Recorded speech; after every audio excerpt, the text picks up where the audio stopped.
जीत के बाद दूसरे राउंड में प्रेम करेगा बड़ा तमाशा। शो अनुपमा में देखने को मिला कि अनुपमा किस तरह से इस कंपटीशन को जीत लेती है और ब्लाइंड फोल्ड होने के बावजूद वो बिल्कुल भी पैनिक नहीं करती और बहुत ही आराम से लोगों की बातों को समझती है, उनके इशारों को समझती है और उसके बाद वो इस कंपटीशन में बहुत ही अच्छा परफॉर्म करती है। लेकिन वहीं दूसरे हाथ में हम ये देखते हैं कि प्रेम किस तरह से इरिटेट हो जाता है, पैनिक करने लगता है और एक बार को तो वो अपने काउंटर से भी इतना दूर चला जाता है कि अनुपमा के पास पहुंच जाता है और अनुपमा उसका हाथ पकड़ के उसे उसके काउंटर के पास लेके आती है। ऐसे में जो वहाँ पे श्रुति होती हैं वो बहुत ज़्यादा दिमाग लगाती हैं और गलती से बोल पड़ती हैं, क्योंकि उन्हें ऐसा लगता है कि दिग्विजय जो है वो अनुपमा की बोल के मदद कर रहा होता है, लेकिन ऐसा कुछ भी नहीं था। दिग्विजय केवल मुँह से आवाज़ निकाल रहा होता है और श्रुति जो है इस नियम को तोड़ देती है और उसी की वजह से जो प्रेम होता है वो कॉम्पिटिशन हार जाता है।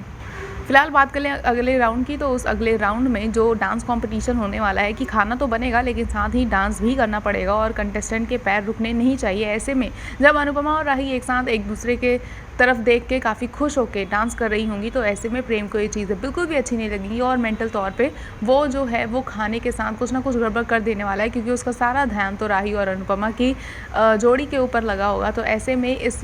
जो राउंड है उसमें भी प्रेम को कहीं ना कहीं हार का सामना करना पड़ेगा और वो काफ़ी ज़्यादा फ्रस्ट्रेट भी होता हुआ नजर आएगा। फिलहाल आपको क्या कुछ लगता है कि शो अनुपमा में आगे कैसा कुछ होने वाला है, क्योंकि अब देखा जाए तो जो प्रेम है वो काफ़ी कोशिशें कर रहा है लेकिन उसके बावजूद वो बिल्कुल भी फोकस्ड नहीं है। जिस तरह से अनुपमा बिल्कुल अपने ऊपर टेंशन नहीं ले रही है और चीज़ों को बहुत ही सूझबूझ के साथ समझदारी से कर रही है, वहीं दूसरे हाथ पे हम देख रहे हैं कि प्रेम काफ़ी गलत चीज़ों से इन्फ्लुएंस हो जा रहा है और वो बहुत ही ज़्यादा अहंकार में आ चुका है और उसे उसकी कीमत चुकानी पड़ेगी ये कंपटीशन हार के, क्योंकि आगे जो भी राउंड होंगे उसमें सबसे ज़्यादा जीत जो है वो अनुपमा की होगी और ग्रैंड फिनाले में ही हमें अनुपमा ही जीतते हुए देखने को मिलने वाली है और उसका अपना घर बनाने का सपना है वो भी कहीं ना कहीं पूरा होते हुए नज़र आएगा। ऐसे में क्या प्रेम को रियलाइज़ होगा इस हार के बाद कि वो कितना गलत कर रहा है और कभी भी श्रुति जैसे लोगों के इन्फ्लुएंस में आके दूसरे से नफरत नहीं करनी चाहिए, खास करके अपने गुरु से। ऐसे आपको क्या कुछ लगता है कि क्या प्रेम और अनुपमा के बीच की ये दूरियां खत्म हो पाएंगी?